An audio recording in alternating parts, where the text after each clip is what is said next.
Hello there, everybody. What's left of WhatCulture Wrestling here for you this afternoon to preview the Wednesday night war between AEW and NXT. But before we begin, and you're expecting me to talk about loads of podcasts, yeah, I'm not going to. As part of my never-ending quest to get rid of all the tat that's been lying around the office for the past 4 years. Like my book. Like your book, my God, we need desk space. I found, look at these, signed posters by Will Ospreay and Rey Mysterio from that time we did Rey Ospreay versus Rey Mysterio. Rey Mysterio?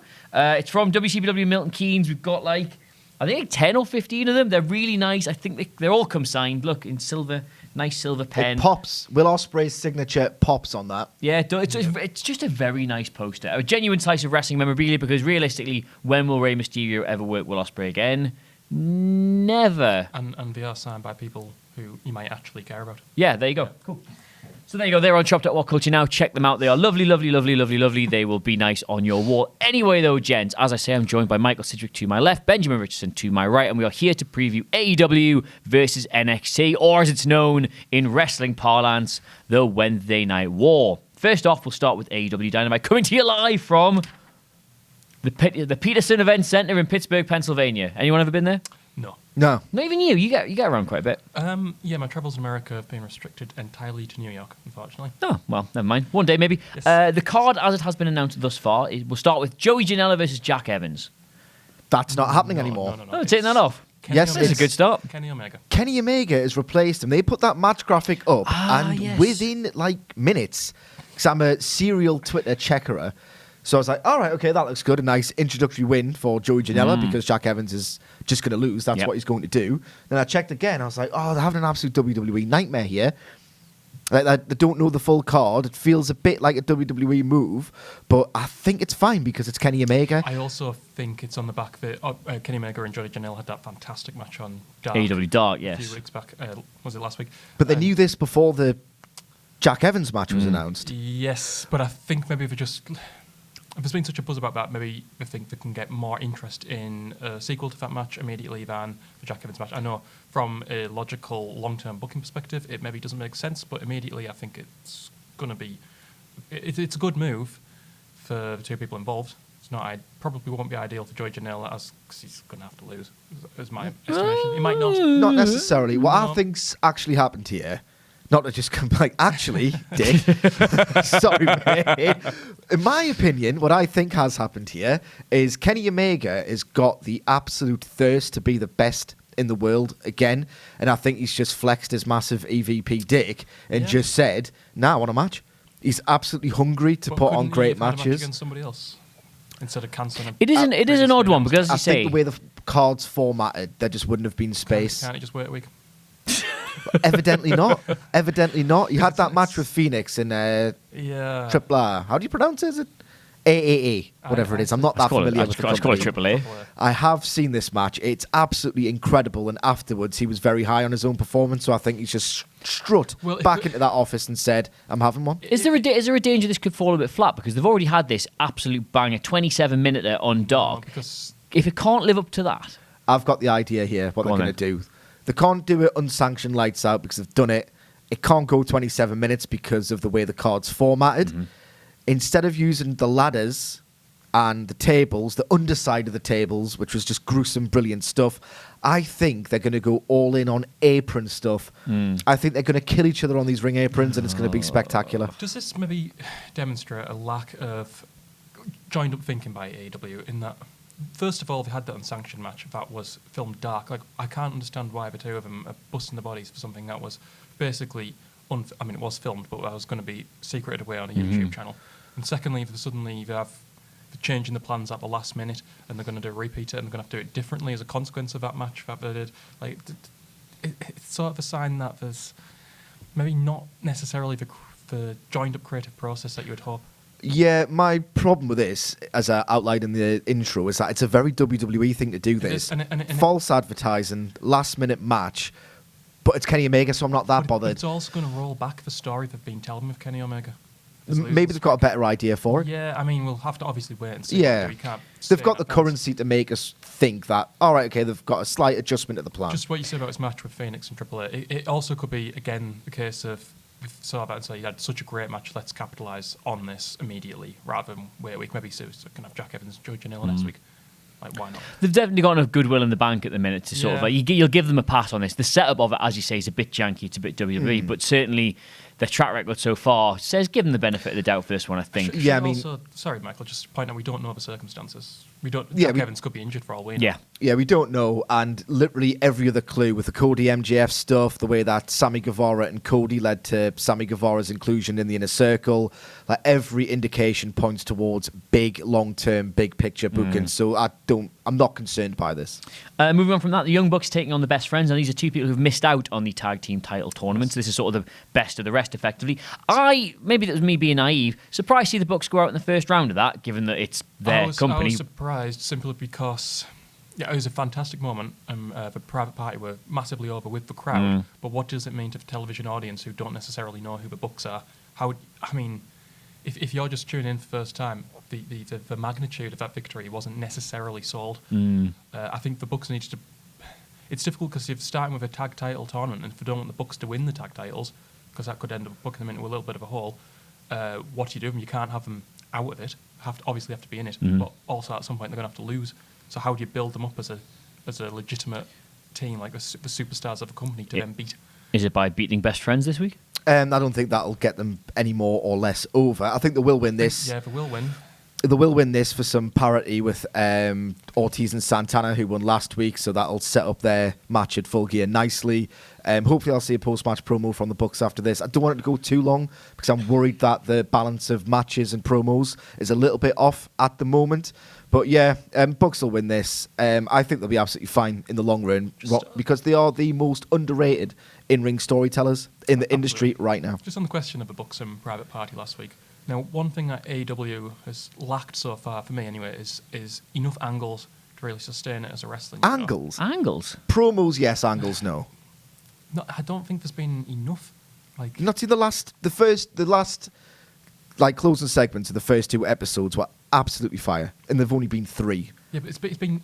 You can't disagree that it's been very match heavy.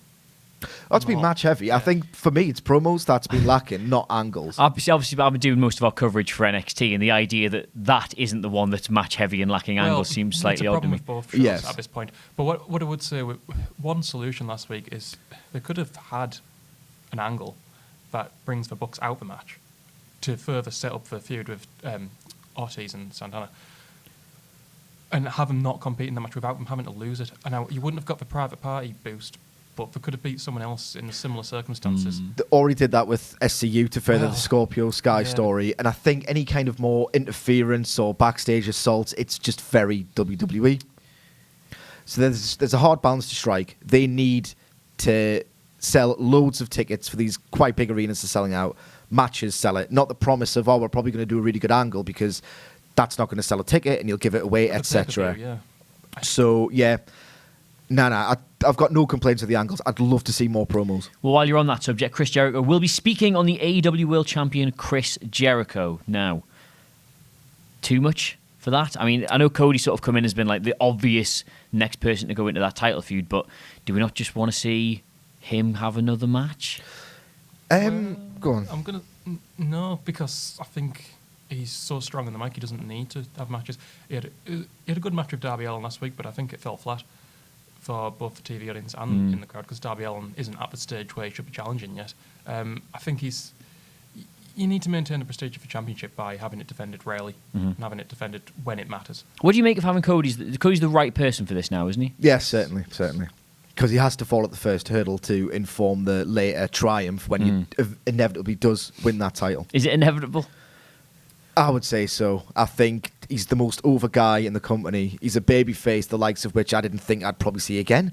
Because to be a great babyface in the last decade of American pro wrestling, you have to first be a great, pure in-ring wrestler, and then the crowd support follows. He's gone the other way around. He's forged the connection first. He's getting better all the time. He's perfecting a style that is once seen as old-fashioned. It's now becoming timeless. I just think that crowd needs it to happen. They recognise that need, and they will fulfil that need. So what's the received wisdom we've been hearing with WWE for the past decade is that they can't create baby faces. They can't create sympathetic baby faces. Within 3 weeks, AEW has created about 5 or 6, which just goes to prove that they don't know what they're doing. Well, speaking of sympathetic baby faces, John Moxley's taking on Pac this week as well, which jumped out at me has probably been the most exciting match on that card, certainly until Omega was subbed in for Jack Evans. Now, the tag team match he had last week was great, but fantastic. I did not think it was going to lead to this. No, it feels possibly a bit soon. But I kind of don't care because, again, I trust the process. It's going to be a fire brawl. My only worry is that it could be a bit slow because Pac's got a tendency sometimes to work slow. Moxley can go that route as well. I just think with the format of the card, how match heavy it is, they're also promising a promo. I just want 10 minutes of just total fire here. Yeah, I don't think it can be slow. I don't think we're going to get a Dean Ambrose lengthy, like the sort of for grudge matches. He tends to have last about 25 minutes. I'd go all over it. But you just can't fit it into television. So yeah, I think exactly what you said is what we will get. Can you see either of these two being added to the title picture at any point soon? Not imminently. Actually, no, you know what? I think Pac will probably go to it after Cody's failed at the first hurdle. My worry is that they're tempted to put Pac in the triple threat at Full Gear with Moxley and Omega, which I don't want to happen because I think it's a singles feud. It's been absolutely perfect so far. I would like, if anything, to see a Pac versus Darby Allin match or Pac versus Page again because they've gone a bit 50-50 and that needs a conclusion if their rhetoric is to be met. What is your prognosis for MJF as far as the title picture is concerned and the Cody scenario? I think it'll siphon into a grudge feud with Cody away from the title picture. That'll occupy Cody for a while and give MJF some profile. And I can't wait for the way that all erupts. It's going to be fantastic. They've had an idea to pay this off for ages because they had paid it off on Being the Elite, where Cody had finally realised that MJF had been just talking crap about him behind his back. They teased the fact that you could finally hear him, and then as soon as Sean Spears came into the picture, they kind of just completely binned off the resolution of that storyline, carried on as if nothing had happened. So I think they've got a much, much better idea to pay it off on a major show, possibly the pay-per-view after Full Gear. We've got the semi-finals of the tag team tournament. Dark Order have got SoCal Uncensored, Lucha Brothers have got Private Party. Who are the finalists here for you? For me, it's going to be Private Party and SCU. I know it's two babyface teams, but I think it's a match that'll both incite further of the crowd and will be an excellent advert for the product. I sort of feel like if I want to give Chris Daniels and Frankie Kazarian that little bit of a mainstream boost. I think it's SCU and Lucha Bros. Really? Maybe I'm getting worked because I played their hand by having two angles, Benjamin, in which Lucha Brothers have come out to confront and or incapacitate SCU. So that feels like the natural final. If we're looking at traditional storyline progression, they might swerve us. Who knows? I think Private Party can have that old, The Miz when he talks about how many Intercontinental titles he has. Chris Jericho when he talks about how he beat The Rock and Austin on the same night without explicitly saying it every single week for years on end, like they do in WWE. I think AEW will entrust the audience to remember that, you know what, Private Party beat the Bucks in that amazing breakthrough match. They don't need to win the tournament. In fact, it'll probably be too much for their arc if they win the tournament. And I just think that Dark Order, they've probably realised they've kind of botched it here. They're not in it. They can't be in it, surely. I actually had Dark Order versus Private Party, purely because they're the only one who've been booked particularly consistently since they came in. Yeah. And they get to appear on television as well, which I think is just, I know it kind of goes against the logic because people you've already, as you say, they've had Private Party had that big win over the Bucks. You want to trust the audience to remember that and invest in it as a result. But I just think giving Dark Order the bye, then bringing them in and having them steamroller SoCal Uncensored, it's like, wow, these guys win all the pay-per-views and they've won here. Yeah. But the problem with Dark Order, and I mean this is no disrespect because their actual work is fairly good. It's very good. Yeah, but for just for a bit crap. No, this is consensus. Don't be worried about this. It seems unfair. It's the act. The act is a little. The act is very lame. Like the lads licking their own Which faces when they're doing the throne thing was a bit. The first time I saw that, I was like, "Is this all right? Is this okay?" I don't think it's okay at all. It is a shame because, as you say, the work is really good. Yeah. One other thing to get to, Britt Baker will be in action in her hometown. Now, I've not said what that is yet. Obviously, she failed in her chance to win the AEW Women's Championship. She's in UK talent. I can't remember her name. She's from Southampton somewhere. She's in RevPro. That has been announced. Her opponent. It's not someone who's contracted. Has it been announced? I thought I haven't Emi seen it. Sakura had teased an appearance. No. In any event, if it's happening, it's not going long. I think this is the way. It looks like a squash to me, but I can't remember the woman's name, unfortunately. Quick squash or a non-starter with a B Priestley interference. What have you made of the women's division thus far? Because obviously there's been a few criticisms. It's not really been featured as prominently as it could have been. I think they're doing the best they can with what they have. I mean, but there is more to come. There's obviously more to come. Maybe the best, but certainly not the most. No, not the most. Not the most, which is a bit telling. I think they're front-loading these shows more than possibly they thought they were going to do. I thought they would have taken more risks. I generally thought it would have seen bloody... Giving Orange Cassidy in a match tonight... Like, if they cancelled the Kenny Omega match and just said, all right, it's going to be Orange Cassidy instead, I bloody love it. And Kenny Omega's like my favourite wrestler on the planet right now. But yeah, I need Orange Cassidy. Well, it's funny you mention that. I'm currently doing a list for the website. You can check it out later on of AEW stars who are yet to feature on television still, certainly in a match capacity. Orange Cassidy is in there. There's loads of other names in there, Dark Order especially. But there's a few people they haven't mentioned for tonight, which you'd expect to be on the show in some capacity. MJF obviously being one, Adam Page being another. Any other things you're expecting from tonight? Some kind of continuation of the Kenny Omega Moxley angle. I don't know how that's going to materialise. They furthered it very well in the ring. But again, like one of my only complaints about AEW thus far, which I'm incredibly bullish and high on, I need to see Jon Moxley stare down the lens 2 minutes of unscripted fire because he's just incredible at this. They've done a really good job of furthering the angle through physical storytelling, which I think is a really underrated aspect of what AEW's done so far. It's not just a case of do a match, maybe a post-match angle, which is why I will get into my big problem with NXT, and then a promo separate. I think the physical work of storytelling they've done in the matches so far has been tremendous, but I'm still not satisfied until Jon Moxley opens his mouth and Orange Cassidy does this.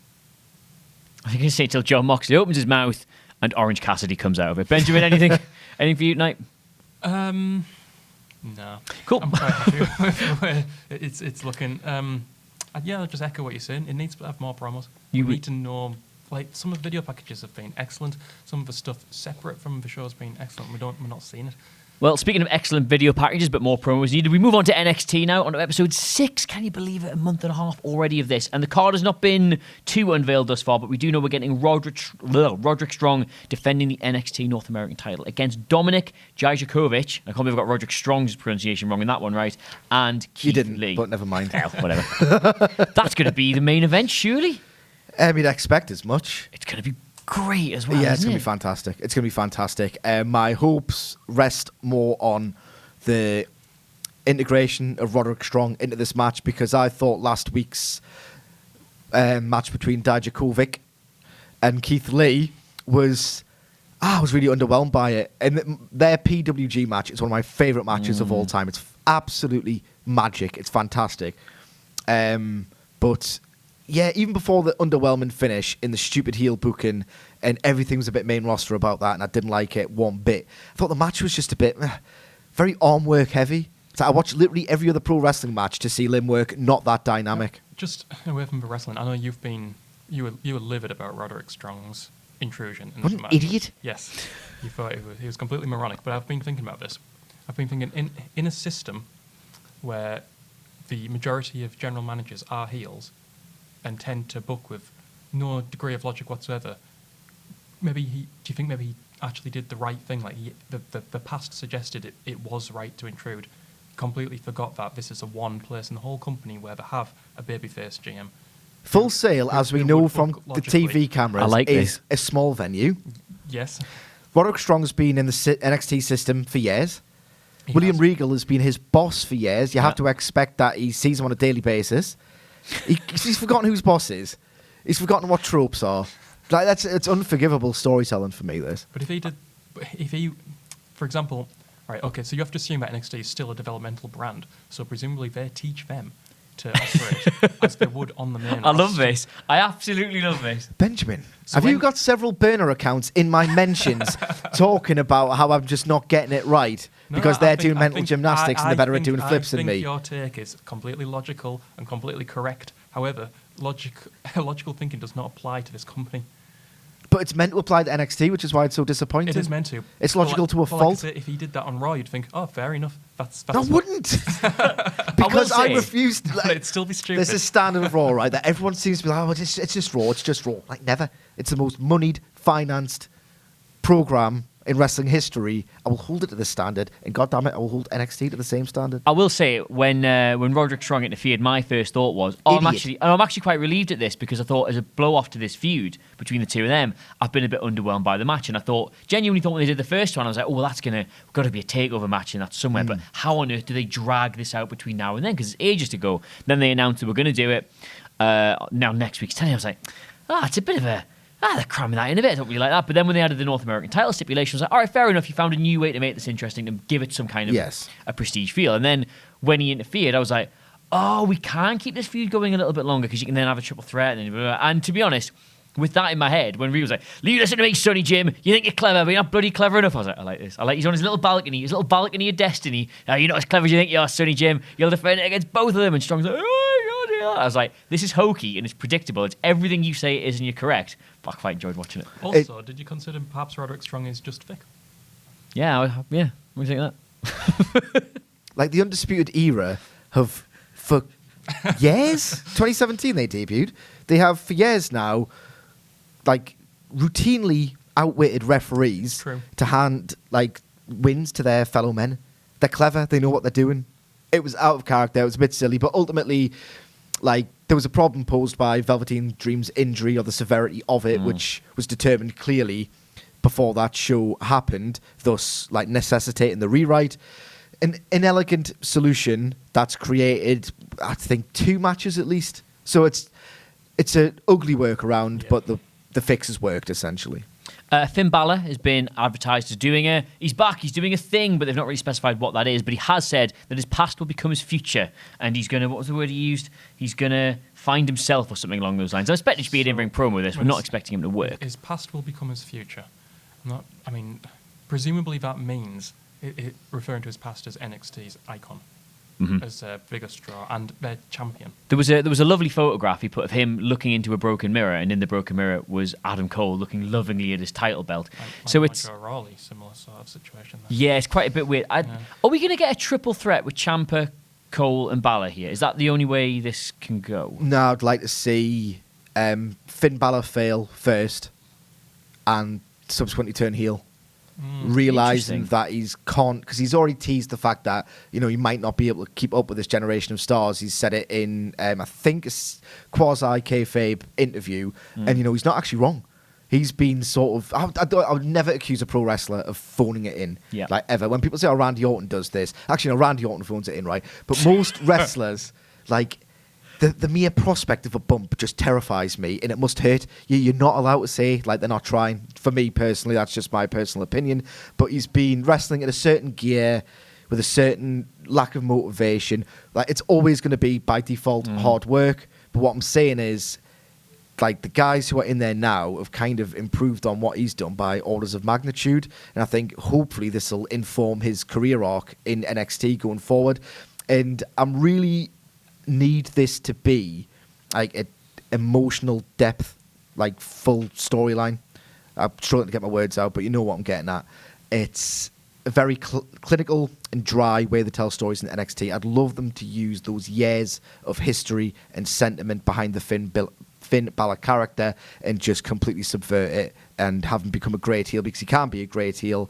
I just want something with some emotional heft for me to cling on to, because I'm not getting that from NXT at present. Now, let me ask you this question. If that's what you want, it sounds great, and many of your ideas do sound great, but realistically, do you think that will happen, given the reason Finn Balor is in that company?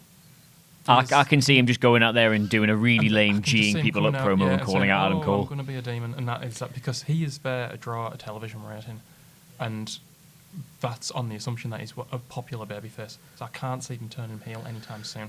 No, that's sad, yeah. It's extremely sad. Yeah, because it makes loads more sense. I just think there's way more narrative potential in a heel turn.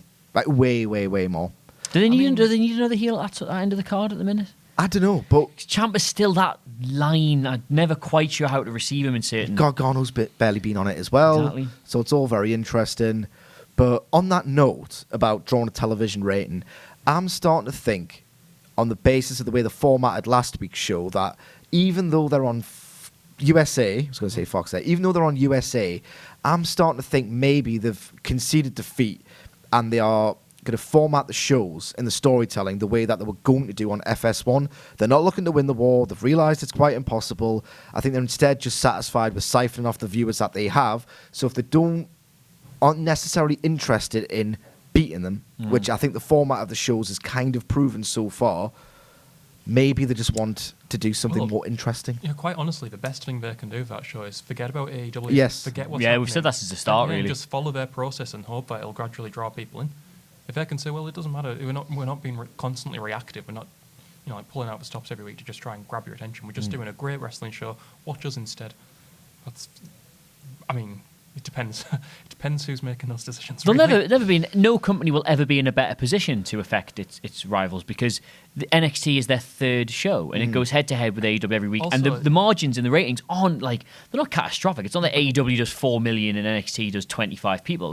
There's a couple of 100,000 in it. The big difference is, firstly, the demographics, and secondly, the margin of the drop off last week. Now, NXT, I believe, it was put on there to fail. It wasn't expected to beat AEW in the ratings. It probably wasn't expected to draw Raw. We'll get to the rating stuff in just a bit. Do you think? I don't think so.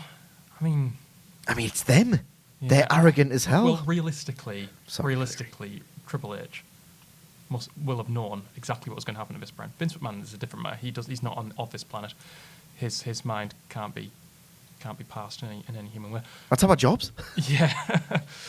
Anyway, we'll get to the ratings bit in a minute. One thing they have done quite well so far, certainly in contrast to AEW, has been the women's division. There's been no shortage of people looking like they should be challenging for a title there. And we're going to get two of them facing off this week, Bianca Belair and Rhea Ripley. Two of the people who called out Shayna Baszler after quite impressive-looking victories, the first time they're getting put together. Who is the next challenger for Baszler in your head? Because it looked to me, as soon as they started doing it, it's got to be Rhea Ripley. But then, obviously, Bianca Belair came out and they said Io Shirai did a thing on the mic, and then she came out and had a go at Tegan Nox. So there's 3 or 4 there all lining up to be part of the same feud. Are we going to get a big match out of this, or is it going to be Tegan Nox's comeback was appropriate for someone who's been out of action for so long? In what sense? In the sense that she didn't come in she didn't feel like a big star. She didn't get a big win, a big feel-good moment. It was just a match. I think it was just to introduce it to that, because that crowd, you got to remember, it's not a comeback in the sense that she's had a big run on NXT. True, but I still think that crowd knows she's been absent. They're not aware of who she is. I thought it was handled right, because it's not like she's been on NXT for 2 years and everybody's missed her. They were still in the process of introducing her when she got injured, so it's kind of like starting again effectively. If they're going to put her in the title picture, then they can't do it from this base. No, I agree, but I think having Baszler come out sort of, don't get me wrong, it's not the most effective way of doing it, I'll agree with you, but it puts her in that conversation straight away. Whereas if she had just simply cut a promo after the match being like, hello, I'm back now, my knees work, I want a title shot, crowd would be like, well, who are you then? But I think having Baszler come out to run her down sort of straight away justifies her being in that, because she's not really asked to be in, she's not asking for any of this, but Baszler thinks she is, so... I think... by NXT's usual standards, I'm just going to be passive-aggressive about this, but I'm telling you, they do these cinematic stare-downs, they do, Pete Dunne wins a match, and then Damian Priest just beats him up, and there's a match. It's not very sophisticated. I think the stuff they're doing with the women's division is really quite sophisticated and interesting and unpredictable, and I'm not emotionally connected to it necessarily, because I don't think the promos are that fantastic. And as Benjamin rightly pointed out, I was deeply disappointed by the reaction Tegan Nox got, because the footage of her injury was harrowing. Awful, yeah. It was absolutely awful. I was really hoping they would have done more with that. But yeah, I think the NXT women's division is incredibly sophisticated booking, if not writing, scripting, etc. And I've got no idea where it's going to go. I think it has to be, if it's going to be Rhea Ripley, she can't lose, because they have to have that mirror image effect for it to work, the drama to work with Shayna Baszler. So it has to be cut and dry if it's her, realistically, for me. Is there any chance we get all of them in one match, do you think? I think there's every chance. Yeah, there's every chance. It's a tradition with the NXT women's division. I think it's great credit to that division that, when we're looking, the other day we were looking ahead to potential WrestleMania main events and saying we just don't know who's going to be in it because they've got no stars. It's a similar situation, but with an opposite outlook. It's about any one of those people could be realistic challenges, because that division does such a good job of building credible challenges. And that's partly down to the history of it and the prestige of it, is that anyone who's involved in that is automatically elevated. So yeah, any one of those four for me. I personally, I quite like. I like Bianca Belair. I like Bianca Belair. I love Bianca Belair. She's my pick for the next champion, but it get to the point now where I just can't imagine anybody else other than Shayna Baszler being NXT Women's Champion. One final thing WWE are advertising is, can Pete Dunne deal with both Damian Priest and Killian Dane? Now, they've not gone so far as to say there's going to be a match between any of them, but I suspect we will get something in that regard. Now, I complained that they weren't giving Pete Dunne a storyline, and then they've gone and given him two at once. It's a bit of an odd one, this. I don't care about any of these three guys. I'm sorry, I just don't. Yeah, I'd like people say, oh, you're very cynical, you're biased towards AEW. Could someone like devil's advocate me right now, one of you two, like, why am I supposed to care about any of these three? You're supposed to care about Pete Dunne because he's a good wrestler, but that's not a reason. Yeah. That is the reason. Why you should care about Killian Dane, I do not know. A man who was absent from our screens, Forever, for a good part of a year, and Damian Priest.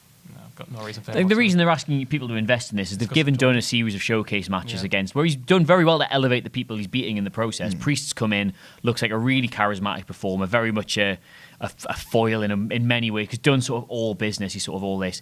Priest's very showy, very sort of mischievous. There's an interesting feud to be had there. I can't play devil's advocate as to why you throw Killian Dane into this, other than they realise they dropped the ball with the Riddle thing and they want to give him something where he might come out looking good. As for reasons to care, I can't give you any other than the prospect you might get a good match out of it. That's NXT it. for you, innit? That's it. That's exactly it, yeah. Overall, anything else we're expecting to see on the show? Nothing advertised for Ciampa, nothing advertised for Gargano at this stage? I don't know. What are they doing with Gargano? Mr. NXT's barely featured. I've got no idea at this point. I think possibly they've realised that he had come to define NXT in a way that wasn't necessarily ideal. I think the match at, which takeover was it? Toronto? With the 3 stages of hell in the cage? Yeah, That was... Whichever takeover it was. That, for me, was a bad indictment of where NXT had become, like, very overblown, very defined by Johnny Gargano. You say that because what's their next takeover? Is it War Games? War Games, yeah. Right, so the most overblown Yes. Aye. takeover I think possible. possibly they've realised we need to hold back on Johnny Gargano. We need to restore his appeal by just decreasing how exposed he is. That's the answer for me, because there's no other one, is there? We're a good ways out, but any inclinations of what the takeover main event's going to be? War Games. There has been some talk, depending on the extent of Velveteen Dream's injury, you'll get Balor, Gargano, Ciampa, and Dream versus Undisputed Era In War Games. in War Games. I mean, that would be outrageous. I don't know what the rest of the card would look like. And that would worry me in a way, because the longer War Games goes, the worse it gets. Like, the second match had way more stars and, like, way better wrestlers in it, but it was just so saggy and overblown. And it didn't build at all. Like, for about a good half an hour, it was just, like, going along like that without build. I really enjoyed the first one. I thought it was fantastic. First one was great. First one was great. I just think that, if anything, I'd like to see Imperium in there against a team of 4, like, mid-tier guys like Kushida and a few pals, who could benefit from such a big main event, and then have the Undisputed Era Here's a question. defend all the gold. This is going to sound patently ridiculous, but bear with me for a moment. Does the War Games match actually have to close for sure? Yes. I mean, it sort of does, but does it have to? The Royal Rumble doesn't, for example.